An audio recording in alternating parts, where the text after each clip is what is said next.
Post live और मैं हूं आशुतोष। आज से 2019 के लोकसभा चुनाव के लिए नामांकन की प्रक्रिया प्रारंभ हो गई है। यानी कि आज पहले चरण चुनाव के लिए जो नामांकन प्रक्रिया थी उसका आज पहला दिन था।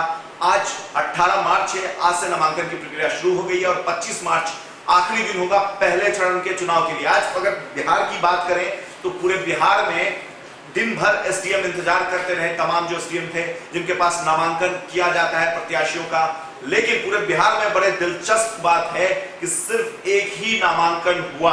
आप भी सोचेंगे कि नामांकन किस पार्टी का हुआ, कौन से पार्टी के प्रत्याशी थे, प्रत्याशी का नाम क्या है, कौन सी लोकसभा क्षेत्र है, तो मैं आपको बताने वाला हूं। देखिए, प्रत्याशी का नाम सोम प्रकाश है, स्वराज पार्टी के ये प्रत्याशी हैं और औरंगाबाद लोकसभा क्षेत्र है। यानी कि सोम प्रकाश औरंगाबाद लोकसभा क्षेत्र के बिहार के पहले प्रत्याशी बने हैं जिन्होंने 2019 आम चुनाव के लिए यानी कि लोकसभा चुनाव के लिए नामांकन दाखिल किया है।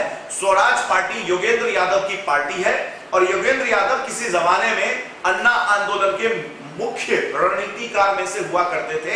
अरविंद केजरीवाल के राइट हैंड हुआ करते थे। बाद में हरियाणा चुनाव पे मतभेद होने के कारण अरविंद केजरीवाल ने उनको पार्टी से निकाल दिया। इस पार्टी में प्रशांत भूषण जो कि देश के वरिष्ठ वकील हैं, वो भी इस पार्टी के संस्थापक सदस्य हैं। यानी कि प्रशांत भूषण और योगेंद्र यादव की यह पार्टी है और उनके पार्टी के प्रत्याशी सोम प्रकाश लोकसभा सीट औरंगाबाद से प्रत्याशी बने हैं। ये एक बड़ी खबर है। बड़ी खबर इसलिए क्योंकि 2019 के आम चुनाव के लिए पहले प्रत्याशी हैं। और मैं नहीं लड़ रहा हूँ जी, बल्कि यहाँ की जनता लड़ रही है। और मैं बहुत स्पष्ट करना चाहता हूँ कि मेरी लड़ाई किसी जाति से नहीं, इसे किसी जाति से नहीं जोड़ा जाए।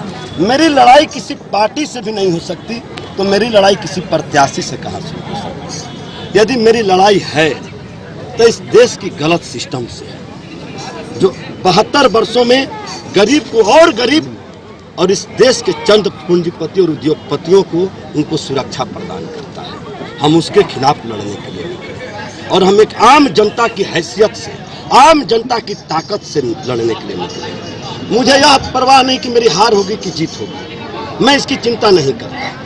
हाँ, लेकिन मुझे चिंता है तो इस देश को जनता की जगाने की, और यह चुनाव ही माध्यम है कि हम इस संसदीय क्षेत्र के तमाम जनता तक पहुंच करके कह सकें कि आप वोटर नहीं हो, बल्कि आप इस देश के भाग्य विधाता हो, आप एक जज हो जो तुम्हें 5 सालों में अपना जजमेंट सुनाना है। मुद्दा क्या होगा? हमारी मुद्दा इस देश की भूखमरी, गरीबी, बेरोजगारी है। हमारा लड़ाई इस देश के उस सत्ताधीशों से है जो इस देश में करोड़ों बेरोजगारों को बेरोजगार कर दिया, भूखे मारने पर मजबूर कर दिया।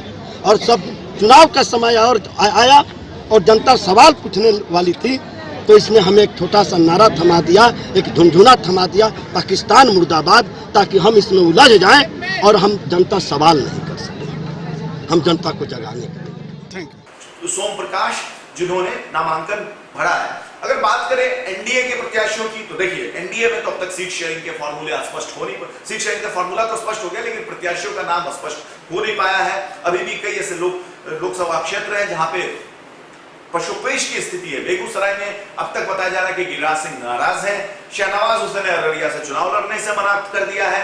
उनका भागलपुर से टिकट काट कर जेडीयू को वो सीट दे दिया गया। बात करें महागठबंधन की, तो ये भी नहीं तय हो पाया कि कौन से दल कौन सी सीटों पर चुनाव लड़ेगी, कितनी सीटों पर चुनाव लड़ेगी, सीटों की संख्या कितनी होगी, कौन से पार्टी को कितनी सीटों की संख्या मिलेगी। और आज खबर थी कि महागठबंधन की बैठक होगी, वामपंथी दल और आरजेडी की बैठक होगी और यह लगभग तय हो जाएगा कि आरजेडी ने कितनी सीटें दी है महागठबंधन में या कितनी सीटों पर सहमति बनी है वामपंथी दलों के लिए। लेकिन आज ये बैठक टल गई। अब आने वाले समय में यह देखना दिलचस्प होगा कि बैठक होती है या नहीं होती है, लेकिन आज के लिए बैठक टल गई क्योंकि तेजस्वी यादव दिल्ली में ही रुके हुए हैं, डेरा जमाए हुए, कांग्रेस के साथ विवाद सुलझ नहीं पा रहा है। तो एक तरफ जहां एनडीए और महागठबंधन में अब तक प्रत्याशियों का नाम स्पष्ट नहीं हो पाया है, तो वहीं एक प्रत्याशी बिहार में आज नामांकन भरा है। चूंकि ये पहले प्रत्याशी बने हैं 2019 के आम चुनाव के बिहार से, तो इसलिए ये खबर देना जरूरी था, इसलिए हमने ये खबर आप तक पहुंचाई। आगे और भी कोई दिलचस्प खबर आती है राजनीति से जुड़ी हुई तो हम सबसे पहले आप तक पहुंचाएंगे। तब तक के लिए आप देखते रहिए, पढ़ते रहिए सिटी पोस्ट लाइव। और अगर आपने हमारे चैनल को सब्सक्राइब नहीं किया तो हमारे चैनल को सब्सक्राइब अवश्य करें। नमस्कार।